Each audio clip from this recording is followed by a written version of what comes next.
స్వాగతం. ఈరోజు మనం ఒక జాతి కథను లోతుగా పరిశీలించబోతున్నాం. హ్మ్. కథ అంటే ఏదో మామూలు కథ కాదు. ఇది ఓటమి అంచును నిలబడి తమ అస్తిత్వాన్నే కోల్పోయే ప్రమాదంలో ఉన్న ఒక జాతి తిరిగి ఎలా నిలబడింది, ఎలా విజయం సాధించింది అనే దాని గురించి. మన మూలాధారం 1 సమూయేలు గ్రంథం 7వ అధ్యాయం. అవును. ఇది కేవలం ఒక పాత కథ కాదు. ఇందులో నాయకత్వం, సామూహిక పశ్చాత్తాపం, ఇంకా ఓటమి మనస్తత్వం నుండి బయటపడటం వంటి చాలా శక్తివంతమైన అంశాలున్నాయి. నిజమే, ఒక జాతి తమ సమస్యకు మూలం బయటి శత్రువులు కాదు, తమలోనే ఉందని ఎలా గుర్తించింది. సరిగ్గా ఆ గుర్తింపు వారిని ఎలా విమోచన వైపు నడిపించింది అనేది ఇక్కడ మనం చూడబోయే అసలు విషయం. సరే, మొదలు పెడదాం. కథ ప్రారంభంలోనే మనకొక నిస్సహాయమైన చిత్రం కనిపిస్తుంది. యెహోవా మందసం అంటే దేవుని ప్రత్యక్షతకు చిహ్నంగా భావించే ఆ పవిత్రమైన పెట్టె హ్మ్. కిరియత్యారిములోని అబీనాదాబు అనే వ్యక్తి ఇంట్లో 20 సంవత్సరాలుగా ఉంది. 20 ఏళ్లు. 20 ఏళ్ళు! అది ఒక తరం. ఈ కాలమంతా ఇశ్రాయేలీలు దుఃఖిస్తున్నారని చెప్పబడింది. అసలు ఆ దుఃఖానికి కారణమేమిటి? కేవలం ఒక పెట్టె వేరే చోట ఉందని ఇంత బాధపడాలా?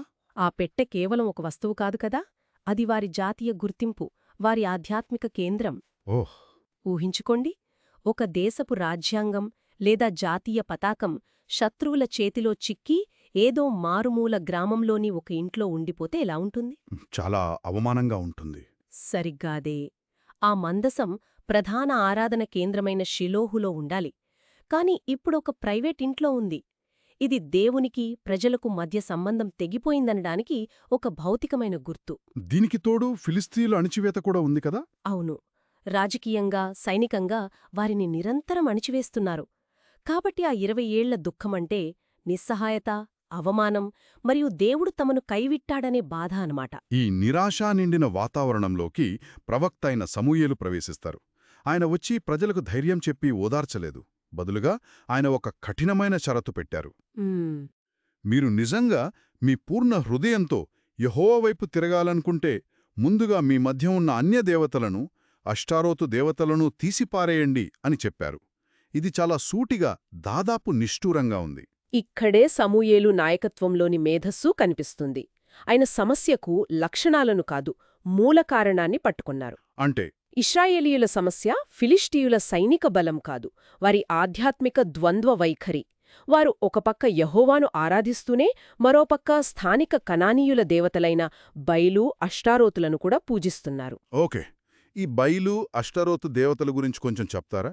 వాళ్లను పూజించడం ఎందుకు అంత ఆకర్షణీయంగా ఉండేది? తప్పకుండా దీన్ని మనం ఆనాటి సామాజిక పరిస్థితుల నుండి అర్థం చేసుకోవాలి. అది పూర్తిగా వ్యవసాయంపై ఆధారపడిన సమాజం. అవును. వర్షం పడితే పంటలు, లేకపోతే కరువు, ఆకలిచావులు. బయలుదేవత వర్షానికి, తుఫానుకు, సంతానోత్పత్తికి అధిపతి అని నమ్మేవారు. అలాగే అష్టారోతు ప్రేమ, యుద్ధదేవత. అంటే రోజువారీ అవసరాల కోసం అన్నమాట. సరిగ్గా. యెహోవాను జాతీయ దేవుడిగా నమ్ముతూనే రోజువారీ అవసరాల కోసం, పంటల కోసం ఈ స్థానిక దేవతలను పూజించటం వారికి ఒక రకమైన భీమా లాంటిది. ఒక సేఫ్టీ నెట్ లాగా. అవును. అదొక ఆచరణాత్మక ఆలోచన. సమూయేలు సవాలు చేసింది ఈ ఆలోచనా విధానాన్ని.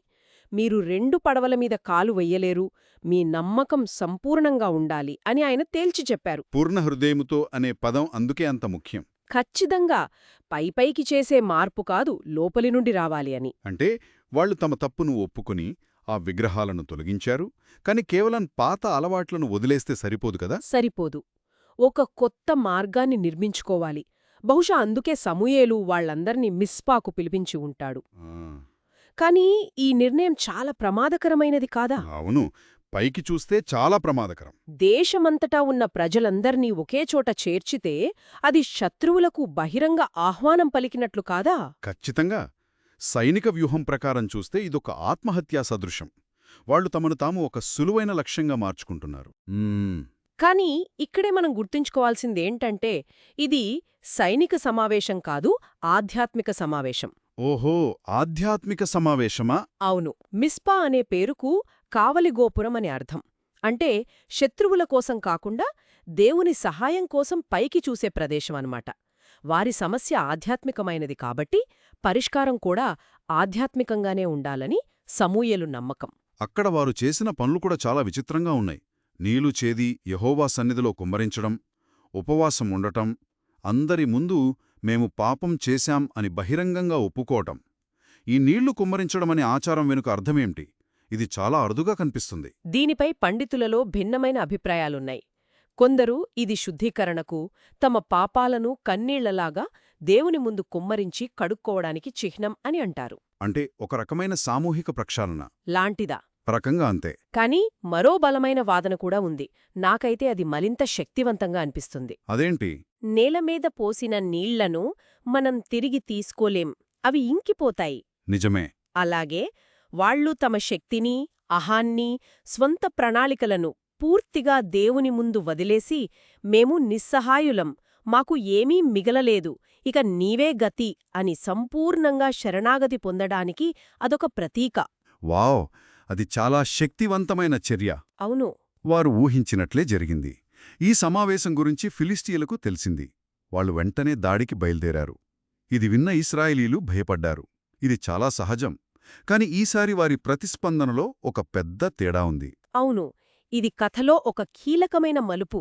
గతంలో ఏపెకు దగ్గర జరిగిన యుద్ధంలో వారు దేవుణ్ణి అడగకుండా మందస్సాన్ని ఒక మాయాతావీజులా యుద్ధరంగానికి తీసుకెళ్లి ఓడిపోయారు. గుర్తుంది. ఇప్పుడు వారి ముందు అదే శత్రువు, కాని వారి ఆలోచన విధానం మారింది. వారు ఆయుధాల కోసం చూడలేదు. సమూయేలు దగ్గరకు పరిగెత్తుకెళ్లారు. అవును, వెళ్ళి మాకోసం దేవునికి ప్రార్థన చేయడో ఆపవద్దు అని వేడుకున్నారు. ఇది వారి విశ్వాసంలో వచ్చిన పరిణితిని చూపిస్తుంది. వారి నమ్మకం ఒక వస్తువు మీద నుండి ప్రార్థన మరియు దేవుని మధ్యవర్తిత్వం మీదకు మారింది. ఇక్కడే నాకు చాలా ఆసక్తికరంగా అనిపించిన విషయమేంటంటే, సమూయేలు ప్రార్థన చేస్తూ ఒక పాలు విడువని గొర్రెపిల్లను బలిగా అర్పిస్తుండగానే ఫిలిష్తీలు దాడికొచ్చేశారు. అవును. అంటే ఆరాధన మధ్యలోనే యుద్ధం మొదలైంది. కాని యుద్ధం జరిగిన తీరు నమ్మశక్యంగా లేదు. సరిగ్గా చెప్పారు. ఇశ్రాయేలీయులు కత్తి దూయడానికి ముందే యుద్ధం ముగిసిపోయింది. బైబిల్లో చెప్పినట్లు యెహోవా ఫిలిష్తీయుల మీద మెండుగా ఉరుములు ఉరిమించి వారిని తారుమారు చేసెను. ఆ ఉరుములు కేవలం పెద్ద శబ్దం కాదు కదా? కాదు, అదొక ఆకాశం నుండి వచ్చిన సైనిక దాడిలాంటిది. అది శత్రువుల సైన్యంలో తీవ్రమైన గందరగోళాన్ని, భయాన్ని సృష్టించింది. వారి కమ్యూనికేషన్ వ్యవస్థ, వారి వ్యూహం అన్నీ చిన్నాభిన్నమయ్యాయి. ఒకరినొకరు ఎవరు శత్రువో ఎవరు మిత్రుడో తెలుసుకోలేని స్థితిలో పడిపోయారు. ఖచ్చితంగా. అంటే ఇశ్రాయేలీలు చేసింది ఇప్పటికే ఓడిపోయిన చెల్లాచెదురైన సైన్యాన్ని తరమడమే. విజయం వారిది కాదు, పూర్తిగా దేవునిది. అవును, ఇది వారి పశ్చాత్తాపానికి, ప్రార్థనకు దేవుడిచ్చిన ప్రత్యక్ష సమాధానం. మీరు నావైపు తిరగండి, నేను మిమ్మల్ని విడిపిస్తాను అని సమూయేలు ద్వారా దేవుడిచ్చిన వాగ్దానం అక్కడ నెరవేరింది. ఆ అద్భుతమైన విజయం తర్వాత సమూయేలొక చాలా ముఖ్యమైన పని చేశాడు. ఆయనొక రాయిని తీసుకుని మిస్పాకు షేనుకు మధ్య నిలబెట్టి దానికి ఎబెనేజుర్ అని పేరు పెట్టారు. ఎబెనేజర్. దాని అర్థం, ఇంతవరకు యెహోవా మనకు సహాయము చేసెను. నా ప్రశ్న ఏంటంటే, ఒక రాయిని ఎందుకెంచుకున్నారు? ఒక పెద్ద కట్టడం కట్టొచ్చు, లేదా ఒక శాసనం రాయొచ్చు కదా? ఇక్కడే అసలు విషయముంది. ఎబెనేజరు అంటే కేవలం సహాయపు రాయి అని కాదు. అదొక జాతి తమ కథను తిరిగి రాసుకున్న ప్రదేశం. హో, ఎలా? కొన్ని సంవత్సరాల క్రితం అదే ప్రాంతంలో ఏఫెకు దగ్గర వారు ఘోరంగా ఓడిపోయి మందసాన్ని కోల్పోయారు. నిజమే. ఆ ప్రదేశం వారికి అవమానానికి, ఓటమికి గుర్తు. ఇప్పుడు అదే ప్రదేశంలో సమూయేలు ఈ రాయిని స్థాపిస్తున్నాడు. అంటే ఓటమి, నిస్సహాయత అనే పాత కథను చెరిపివేసి ఇక్కడ దేవుడు మా పక్షాన నిలిచాడు అనే కొత్త అధ్యాయాన్ని మొదలుపెడుతున్నాడు. సరిగ్గా ఆ రాయి దానికి ఒక భౌతికమైన సాక్ష్యం. వావ్!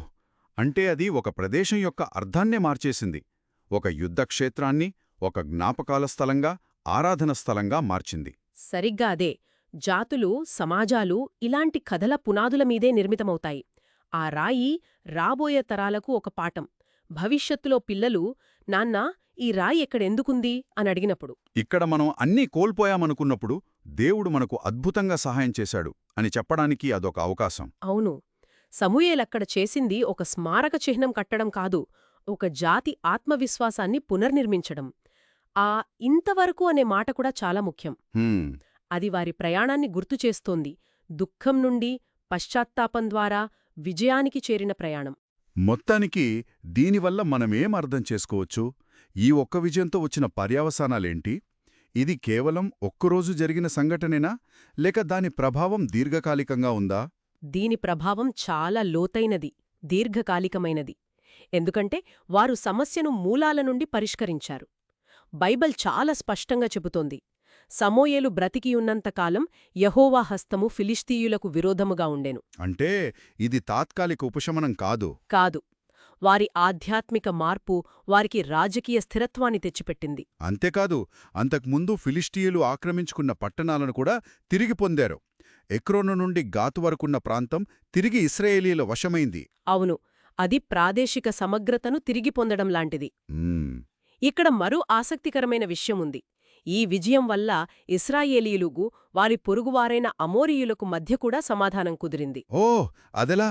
ఒక ప్రధాన శత్రువైన ఫిలిస్తీయుల ముప్పు తగ్గినప్పుడు మిగతా సరిహద్దులు కూడా సురక్షితమయ్యాయి. దీనివల్ల ఒక విషయం స్పష్టమవుతుంది: ఒక ఆధ్యాత్మిక పునరుజ్జీవనం. మొదట సైనిక విజయానికి, ఆ తర్వాత రాజకీయ స్థిరత్వానికి, చివరకు పొరుగువారితో శాంతికి దారితీసింది.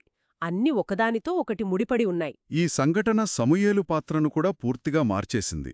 ఆయన కేవలం ప్రవక్తగా కాకుండా దేశానికి న్యాయాధిపతిగా స్థిరపడ్డాడు. అవును, ఆయన నాయకత్వం ప్రజల చేత గుర్తించబడింది. అతను ఏటా బేతేలు, గిల్గాలు, మిస్పా వంటి చారిత్రాత్మక ఆధ్యాత్మిక కేంద్రాల్లో తిరుగుతూ ప్రజలకు న్యాయం తీర్చేవాడు. తన స్వస్థలమైన రామాను తన పరిపాలనా కేంద్రంగా చేసుకున్నాడు. అవును, అక్కడ యెహోవాకు ఒక బలిపీఠాన్ని కూడా కట్టాడు. ఇది చాలా ముఖ్యమైన విషయం. అతని అధికార కేంద్రం, అతని ఆరాధన కేంద్రం ఒకటే. అంటే అతని నాయకత్వం, అధికారం అన్నీ దేవునితో అతనికున్న సంబంధం నుండే వచ్చాయి. సరిగ్గా అదే ఇశ్రాయేలు చాలా కాలం పాటు అనుభవించిన శాంతికి, క్రమానికి పునాది అయ్యింది. ముగింపుగా, దుఃఖంలో అణచివేతలో ఉన్న ఒక జాతి తమ సమస్యకు కారణం బయట శత్రువు కాదని, తమలోనే ఉన్న ఆధ్యాత్మిక బలహీనతాన్ని గుర్తించడంతో మార్పు ఎలా మొదలైందో ఈరోజు మనం చూశాం. సమూయేలు వంటి నిస్వార్థ నాయకత్వం, మిస్పాలో జరిగినటువంటి సామూహిక పశ్చాత్తాపం మరియు దైవిక జోక్యం కలిసి ఎంతటి పెద్ద మార్పును తీసుకురాగలవో ఈ కథ మనకు స్పష్టంగా చూపిస్తుంది. ఇక్కడ మనం గ్రహించాల్సిన ముఖ్యమైన విషయమేంటంటే, నిజమైన విడుదల అనేది నిజమైన పశ్చాత్తాపం తర్వాతే వస్తుంది.